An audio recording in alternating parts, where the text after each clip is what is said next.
Dave, can you hear me?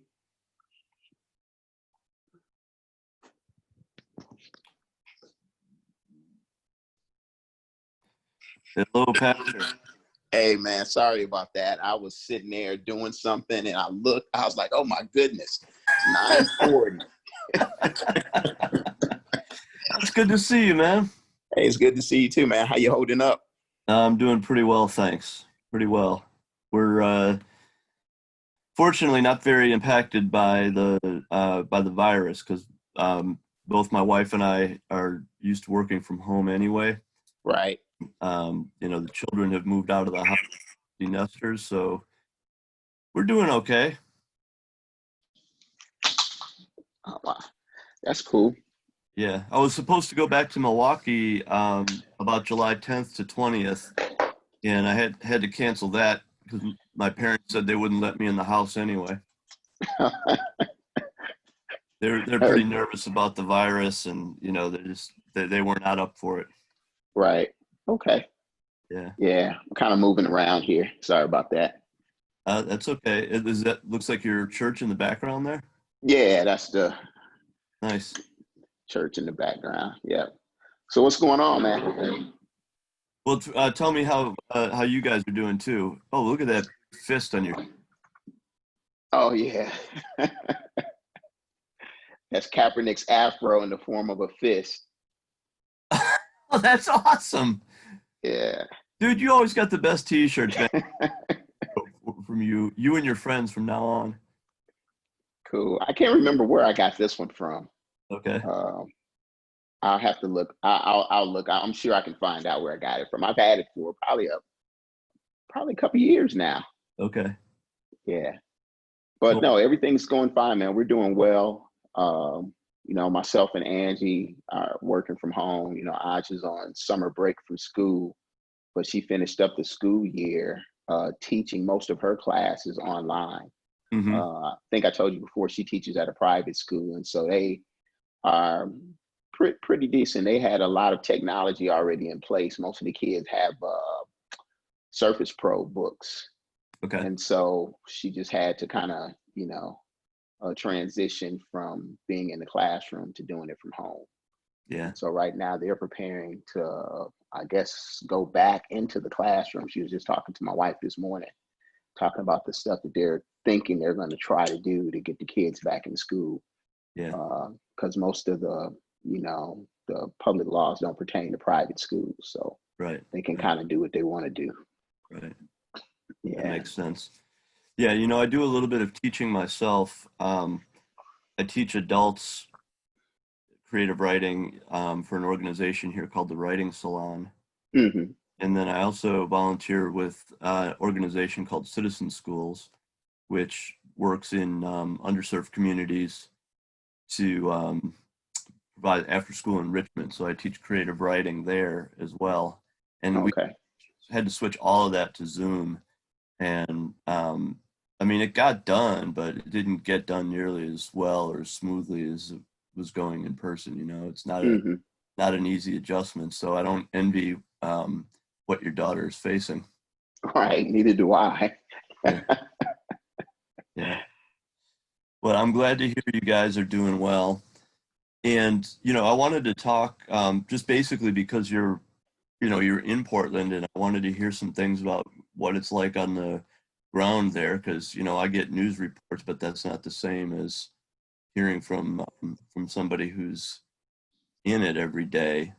Like you, I think you texted me basically that you're not really out in the streets and none of your people are or anything like that, but at least you're there, and I'm kind of curious your thoughts on the whole thing. For the most part, just real quickly, I actually sent out a mass text to our church members on yesterday and pretty much explained to them just real brief, like, hey, just checking up on all of you, be safe, don't go downtown to, and participate in the protests or even be down there just trying to be a looky-loo, because, I'm worried about your safety because we don't know who's who down there.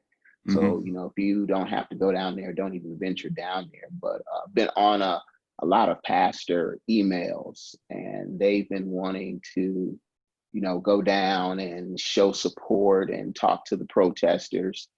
And I told them, basically, well, number one, you guys are doing this stuff during the day while I'm working. So I really can't break away to do that. And the second part, do you really think that's safe? I mean, I understand you want to show that the religious institution are supporting the protesters in some way or trying to calm down the citizens in some way.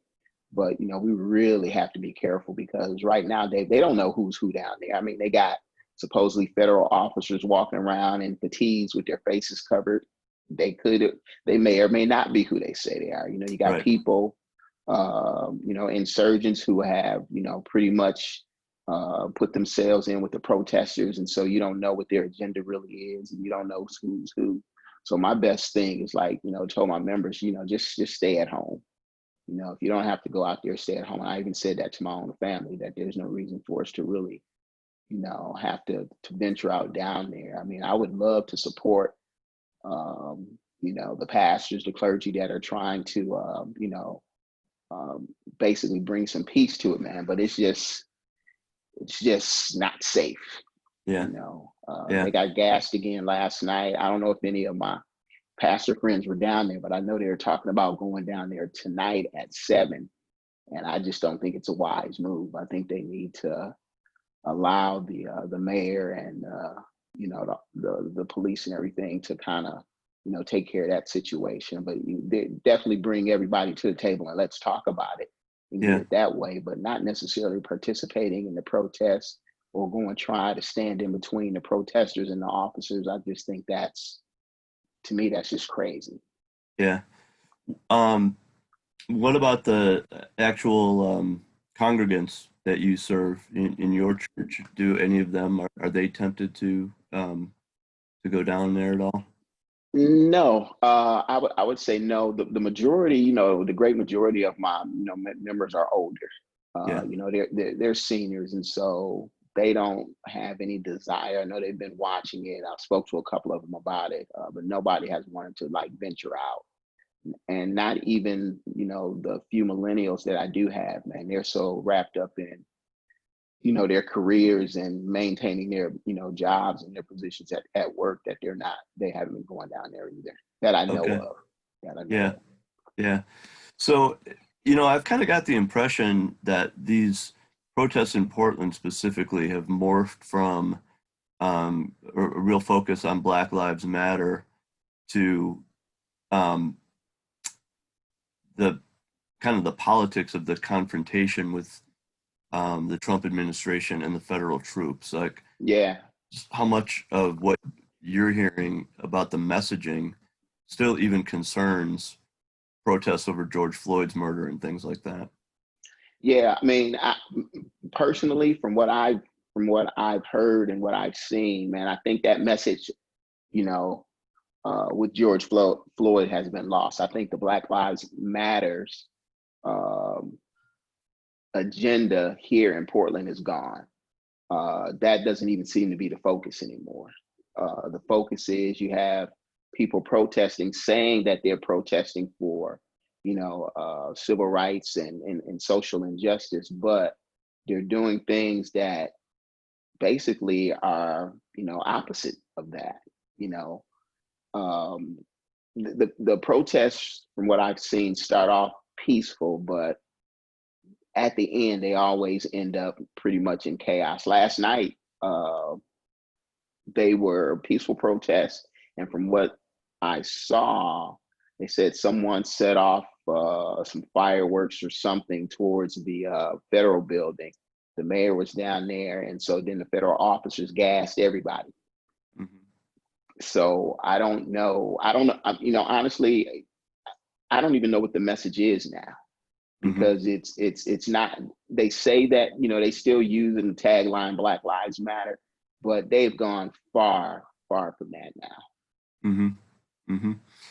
So between your Black identity, your church identity, and your military identity, how does I'm asking you a personal question now? How does Yeah. it mix in with your stances and your decisions, and what those take precedence or find themselves in conflict? Um, no real conflict with either one of the three of those who I am. And I mean, as far as my identity as a black male, I mean that's something that's going to never change. I support that, carry it, and wear it well. Uh, what comes out is the clergy piece is where I have to, I have to do some real methodical thinking about what I say, how I say it, because what I say and what I do, my actions, is a direct reflection of who I am, and it affects my congregation and the people in the community where I serve. And so, as you know from visiting, that area has been totally gentrified. So the most times that neighborhood sees, a great deal of blacks coming in is on Sunday or Wednesday. Mm-hmm. And so even in that, with making sure that we're good neighbors, I have to, be very conscious of what's said. I have to be able to listen to what they're saying, but for the most part, still be who I am as a black man, as a black pastor, as a black veteran. But none of that has actually been an issue um, for me so far dealing with this. But I just want to make sure that I'm always putting out the right message to everybody. And sometimes those conversations are kind of hard to have. And that's one of the reasons we're in the position we are now, because it's hard for, people to sit down, and actually talk about, some of these hurtful things that have happened in the past and some of the things that are still happening now. And then it's also difficult to get, people, uh, especially I would just say to get the whites to really understand what the pain is and what the difficulties is. I mean, but there's a lot of people who don't know, and sometimes they just don't want to know because it doesn't affect them. Mm-hmm. And so I think that's the biggest thing is the privilege piece where it doesn't affect them, they don't care, so move on.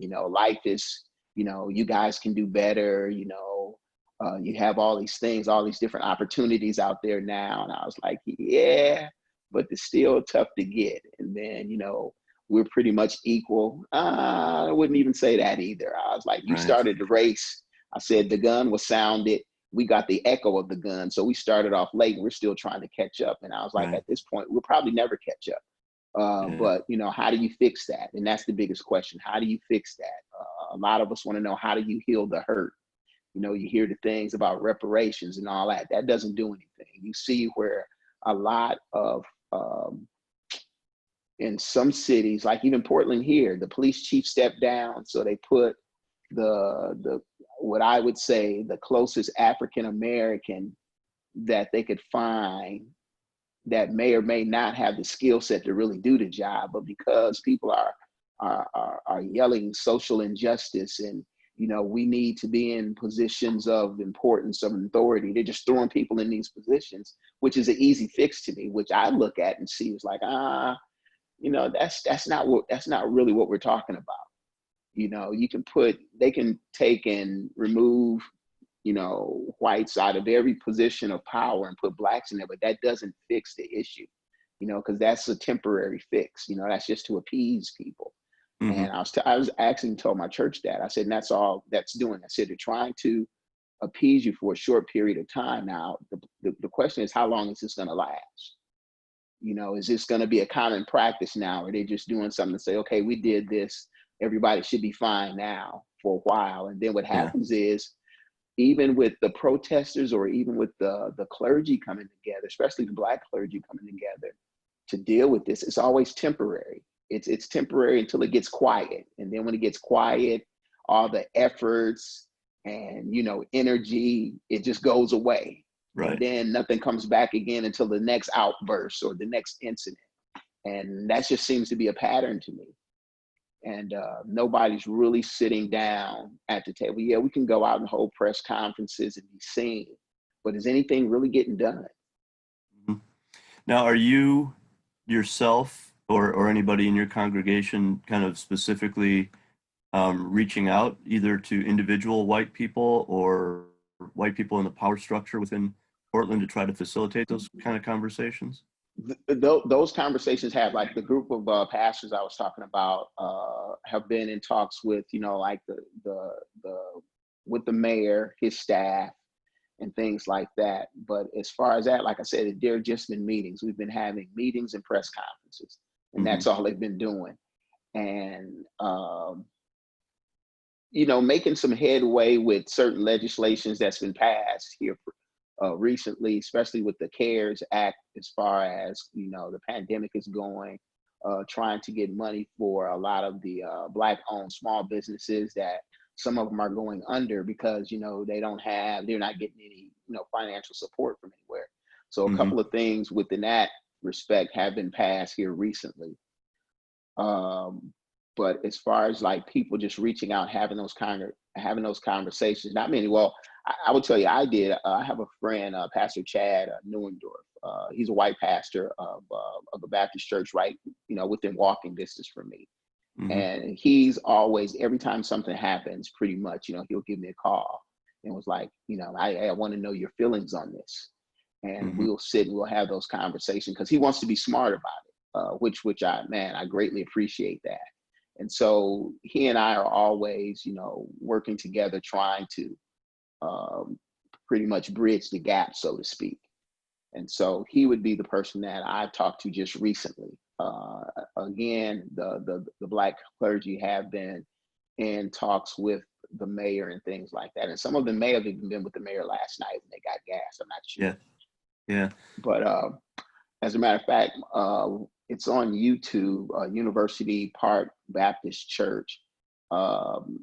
Me and Chad had probably about an hour and a half conversation on his YouTube, on their church's YouTube, that he actually, instead of doing a sermon for that Sunday, he used that conversation we had. And we actually really talked about, the same things we're talking about right now, those issues. So if you want to pull that up, that might help, because there's a lot of things that was said on both sides of that I think is beneficial.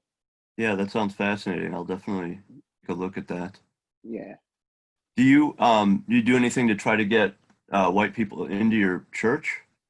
Oh man, I'm doing the whole. We started a new ministry, basically. Well, just finally gave it a name. We had started a while. We were doing all the feeding and giving out school supplies. And like I said, right there where St. Paul is, that entire neighborhood is predominantly white. And Mm-hmm. so we've been trying to do some community engagements in to bring them in. So what we've done here recently was we started a community garden. We got two, I think they're 20 by 24 garden boxes that the guy that bought the property next door to us made for my church. And what I did was I solicited the neighbors to see if they would be interested in, basically just taking over that garden piece. And Mm-hmm. so we've connected in that respect. And I'm hoping that through, that one olive branch, that it becomes, a norm, basically, where we're actually all participating together on a lot of different things within the community. And hopefully they'll start attending church, because most of them really don't. They don't go to church, but they see us, coming in church each and every Sunday. I mean, not since the pandemic, there's only a few of us there because I'm doing everything Facebook Live. Yeah. But for the most part, they're in tune. They're definitely in tune. The curiosity is up. And I think once we're able to open up the doors again and have something normal, that there's a great chance that some of them will be attending. But for now, we all have a great relationship. So the community garden piece is basically bridging the gap between St. Paul and the community. That is awesome. Yeah. That's really cool. Good for you, man. And hey, trying to do it, man. Yeah. See, I think that's to your point earlier about, they can legislate this and they can appoint, Black people into positions of power or whatever. Right. But it's until the grassroots, everyday people can just have normal conversation, I think that, Yeah. that's And what it's going to take to really change things. yeah, and that conversation, man, if we're ever able to have it, I think it would be great. But I think why people are so apprehensive to having that conversation, because it's so much I would say, and not derogatory, ignorance on one side and then just pain on the other side. And so, when people start talking about those past hurts and the pain, and then the person you're talking to can identify with that, that's basically when the conversation stops. But we have to Mm-hmm. be able to work through that. And if we can work through those hard conversations, then I think we'll make a lot of headway, a lot of headway. And it's not necessarily, white people saying, we understand or we apologize, but just being able to at some point just sympathize with it, Mm-hmm. not necessarily agreement or disagree, but just getting to a point where you understand that, at some point, blacks and people of color were treated as less than human. We were treated that, we were property, we were things of that nature. And now, there are still things that are in place to, kind of hold us down. Can we get those things, those hurdles removed? And can you, eventually understand? But if you've never been in those positions, it's so hard for people to understand that, and I understand that side of the conversations. But if we could ever get to the point where we could just sit down and honestly talk about it, cry about it together, to the point where we just come to an understanding that, okay, this happened. What do we do to move forward? What do we do to make this right? Giving Mm-hmm. people a bunch of money is not going to make it right. Giving people some land is not going to make it right. I think just acknowledging the efforts that the Black community and every community of color has put, the work they've put in to make our country great. If that could be something that people would just understand, I think that would help a great deal also. But a lot of that stuff is always denied. Names have been erased, books have been burned and thrown out. And so even just the history of what African Americans have given to America, nobody talks about. Mm-hmm. That stuff comes around Black history, and most of the schools now don't even have Black history unless it's a predominantly Black school. Yeah. Yeah. There's been a couple of, I guess, prominent videos and pieces of writing that have come out in light of the George Floyd murder in particular. Mm-hmm. Kim Jones's rant. She's a poet in Atlanta, who did about a 6-minute YouTube video, pretty spontaneous, right? About when the College Football Hall of Fame was looted and the target, and she had a few choice words there. Did you see that one? No, I know I didn't. I have to pull that up and look at it. Yeah, I'll try to send you that link. And then the other is the article that recently came out by Carolyn Randall Williams, who talked about the first line of it is, "I have rape-colored skin." Oh wow, I'm gonna have to look that up too. Okay, I'll send you that link as Yeah. well. Some really just frank, brutal commentary from Black women Mm-hmm. about the historical significance, that you're talking about, and the whole kind of social contract in the Kim Jones piece, and it Mm-hmm. was broken, by the Tulsa bombing and Rosewood murders and things like that. And then the Carolyn Randall Williams piece talking about, in light of the controversy of the monuments that are being taken down, she positions herself as a living vestige of what that slavery and subsequent systemic racism has meant in talking Mm-hmm. about her white ancestors, Okay. So that's why she talks about quote unquote rape colored skin. Mm-hmm. So this is it's brutal stuff that, I think echoes some of what you're talking about in terms of the historical significance and evolution of to where we are now. Right. Yeah. So I'll get those things. Yeah, definitely.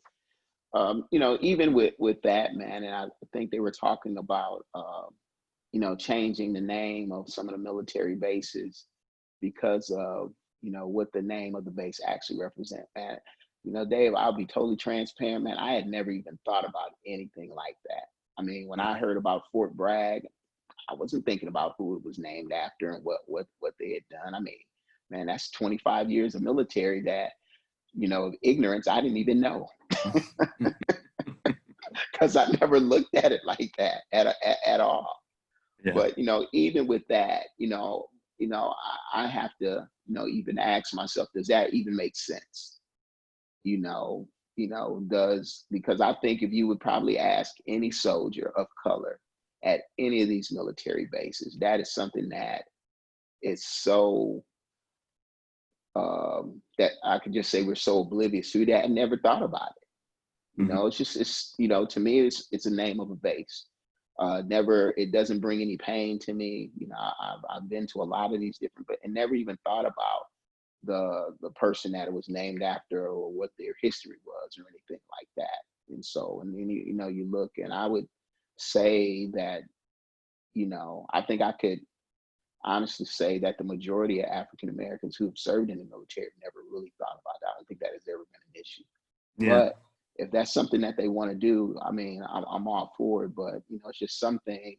People are changing the names of all of these different things that we've dealt with and have liked for years or didn't know anything about. Like that's actually going to make a major difference. And I think that stuff is superficial. Yeah, it's really symbolic, and yeah, I don't want to downplay the impact of that symbolism to whomever it Hmm. ends. You know, if it's hurt, it's hurt. Right. But it does seem to distract from energy that could be better placed into actually challenging racist systems Yeah. Exactly. and creating economic advancement. Yeah. Definitely. Yeah. Yeah. Hey, I want to ask you because I see the recording light up on here. If you are recording this and you could send me, Yeah. I can send you that. I always forget that this thing is set to automatically record. but I would love to be able to share this conversation, whether it's on YouTube or whether it's just privately with my wife and her friends, Okay. Yeah. if you're willing to allow for that. Yeah. I'll definitely send it to you. Okay. And Yeah. do you care one way or another if we exhibit that privately or publicly? No, it doesn't matter to me at all. Okay. Well, because I think this is it's a wonderful conversation, and I hope that people can see it and take positive things from it. Yeah. I mean, it definitely could be. And I think if, these are the type of conversations we should be having, trying to kind of, wrap our minds around, what's going on, how it affects me, what past hurts, does all of this bring up, how are we conveying these societal issues, maybe even just to our family members, because the majority Right. of the education starts within the home, and then we take it and carry that stuff out, into society. So how, like me talking to Ashton, who is 4, who now, everywhere he goes, he has his mask. Sometimes he has his mask on in the house. You know, Yeah. uh, for a 4-year-old who, knows who Donald Trump is, Hmm. and will say, like, Papa, what is Donald Trump talking about now? Things like that, and this is a 4-year-old. And then to just think about, him coming up behind us and all of this, what is that generation of kids? What are they going to grow into? How are they going to establish their own path versus what the past that they've seen, that they've actually have not seen, that we've set, from the time we were kids up until now. Because I'll tell you, I'll be totally honest with you. There are some things that I have read and listened to from some of my classmates at Whitefish Bay that it just blew my mind. I was like, wow, I didn't know you thought like that until now. And some of it was like, In terms of their being racist, or in terms of their yeah, racism. it, yeah, in terms of racism, and even on the borderline that I would have kind of labeled them as being racist. And I was Mhm. like, man, I never thought, I don't know if you got that ideology after you left school, but when we were in school, I would have never thought it. Would have Yeah. never even Yeah, wouldn't have never even had a second thought about anything like that. Well, so I think that it's interesting. That I mean, that might actually be part of Trump's effect, right? Um, Hmm. so 40 years ago, when we were in high school, um, people were not so emboldened to share what they might have feared to be taken as racist. Mm, Now, the political climate in the country almost encourages people, if they are racist, to express it. right, right. Yeah, and yeah, because like even when I talk about people asking about, well, what racism did you experience in the military? And I would tell them, to be honest, there was never anything that was blatant. Were there some soldiers there who probably were? Yes, I'm sure there were. There was probably a few that were in basic training with me that I can remember, because I remember one kid. He said he had never been around any people of color, only at a distance. And when he says a distance, like they would be down on one end of the street and he would see them driving past or walking past, but that he had never had any interaction with any people of color until he came into the army. Hmm. And then just based on his honesty, he was like, hey, my dad told me, not to even deal or food with you guys, and I was like, wow. But, that was something that, it's so funny that he got past that really well, because he ended up marrying a black woman. So, I don't know how that set with his family, but, he ended up, doing that. And I believe they are still married now. Hmm. So yeah, I mean, again, um, a lot of the things that we are taught in our homes, is what we bring into society. And so again, being racist is a learned behavior, and it's something that you can unlearn. So yeah, man, it's a lot of stuff out there. Yeah, no doubt, no doubt. Well, you make sure that Ashton grows up right, will you? Oh man, I'm trying. I'm trying. We're giving him everything, all the tools he's going to need to be able to make that decision. Awesome. Ashton doesn't even consider himself black. He says brown people, Uh-huh. and Cute. that's something he picked up all on his own. Yeah. Yeah. And when it comes to just his interaction, man, that kid loves everybody. Hmm. And I pray that he stays like that and he never gets tainted, by some of the things that have affected us, growing up. I just hope he stays as pure as he possibly can, going through this and looking at everybody as humans versus looking at them as shades of colors. Yeah. So Yeah. yeah, Beautiful thought, man. yeah. Hey, I hope it comes true. I hope it Yeah. stays true. Yeah. Well, let's work on that together, all right? Hey, we will. All right. We will.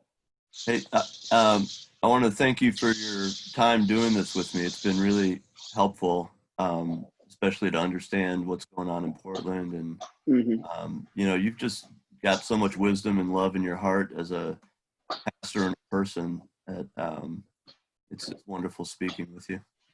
Oh, thank you, man. Thank you. Thank you for just reaching out, man. I think lately, I think I communicate more with you than I do with anybody else from Whitefish Bay, Yeah. which is a Yeah. good which is a good thing. Yeah, Yeah. Yeah. I definitely. was just going to say, that's your problem, man. All right. Hey, let's sign off and Okay. get to send me this recording and we'll do what we can with it. All right. Okay. I'll shoot it to you. All right. Super. Thanks so much, Craig. All right, man. Talk to you later. Take care. All right. Bye bye.